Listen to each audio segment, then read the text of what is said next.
So the ALMA telescope is a project that was started as three individual projects, one led in Europe and one in North America and one in Japan.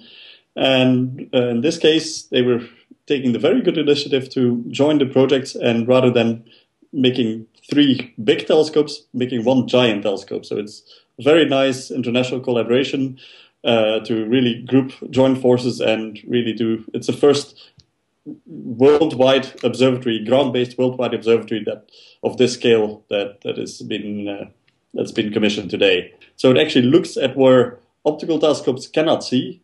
ALMA is just seeing this, and also with much sharper vision. So it will, at the end, once ALMA is completely ready and can really look at the very smallest scales, it will look at much smaller scales and much better resolution than even the Hubble Space Telescope. We have ideas of what we want to see. We want to look at nearby planets, resolve the planets around forming planets around stars. We want to look at distant galaxies, like our own galaxy.